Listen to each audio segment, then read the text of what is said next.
Siapapun bisa mengalami disleksia, namun riwayat keluarga dengan disleksia merupakan faktor risiko terpenting.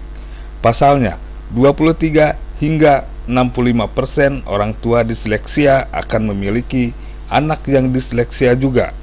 Disleksia secara fisik tidak akan terlihat sebagai penderita. Masalah ini menjadi pembahasan menarik dalam mini simposium di Rumah Sakit Melinda II Bandung.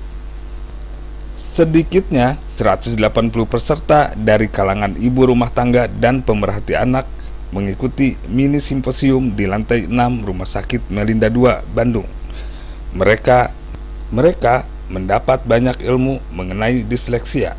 Simposium menghadirkan pembicara handal dari Inggris, Angela Fawcett, yang juga Vice President of British Dyslexia Association.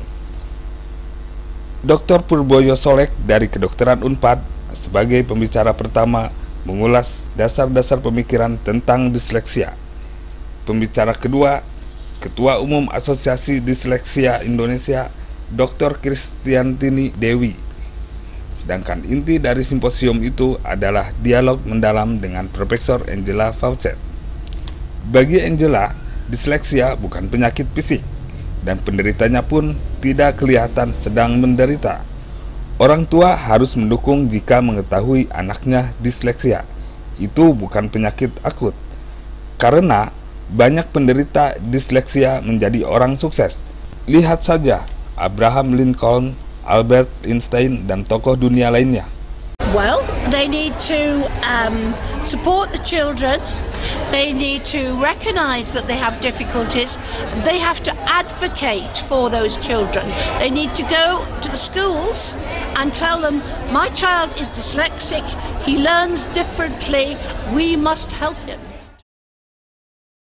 Bukan tifas yang dikasih chloraphenicol sembuh sempurna. Kalau ini dia menetap memang secara blueprint genetiknya dia memang disleksia. Namun kalau kita kenali dan intervensi ini, maka yang muncul adalah kekuatan-kekuatan, kehebatan-kehebatan yang ada pada dirinya. Dua tokoh disleksia itu menyarankan agar sebaiknya kita mesti cepat mengetahui disleksia sejak dini, baik diri sendiri maupun anak-anak. Para peneliti menemukan disfungsi ini disebabkan kondisi biokimia otak yang tidak stabil dan dalam beberapa hal akibat bawaan keturunan dari orang tua. Singgih Jatmiko melaporkan untuk Pentas TV.